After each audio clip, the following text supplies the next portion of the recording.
नमस्कार मित्रांनो, शेतकरी ब्लॉगमध्ये आपलं स्वागत आहे मित्रांनो. तर आपली शेतकरी कन्या पाहू शकता मित्रांनो. तर अशी ही बैलांच्या शेणापासून बनवल्या जाणारी गवऱ्या मित्रांनो.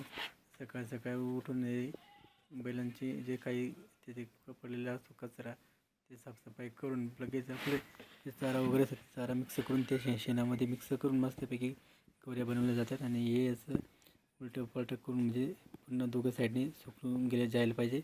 उन्हामध्ये सुकले का एका ठिकाणी अशा पद्धतीने रचले जातात. पाहू तुम्ही रचायचं काम सुरू आहे गवऱ्या.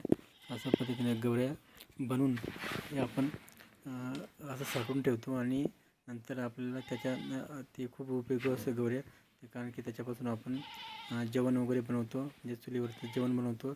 लाकडं आणि गवरे मिक्स करून आपण त्या चुलीमध्ये आपण एका ठिकाणी लावतो आणि लावल्यानंतर लगेच ते आपल्याला त्याच्यापासून मस्तपैकी थंडी असली तर आपण त्याच्यातून शेकोटी बनवू शकतो.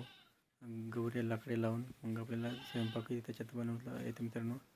अशा पद्धतीने आपलं एक शेतकऱ्याचं एक असं एक जीवन मित्रांनो. असं गवऱ्या वगैरे बनवल्या जातात शेणापासून.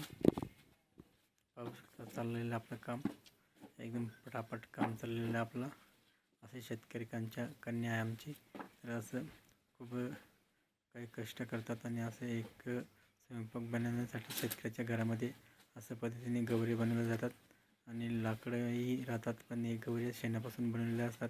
आणि जे उन्हाळ्यामध्ये जे काही शेणं निघतं बैलांचं तेवढं ते अशा पद्धतीने गवऱ्या बनवल्या जातात आणि एका ठिकाणी असं गोळा करून ठेवले जातात. आणि उन्हाळ्यामध्ये पूर्णपणे ते असं हेच काम केलं जातं. आणि पावसामध्ये जे काही शेण निघणारं असतं ते सगळं आपल्या उखड्यावरती जातो आणि ते खतं बनवलं जातं मित्रांनो. आणि आपलं अशा पद्धतीने जे काही उन्हामध्ये राहिलेलं जेवढे दिवस राहतात, जेवढं ऊन पडतो तेवढ्या त्या ठिकाणी अशा पद्धतीने गवऱ्या बनवल्या जातात आणि एका ठिकाणी गोळा केलं जातं.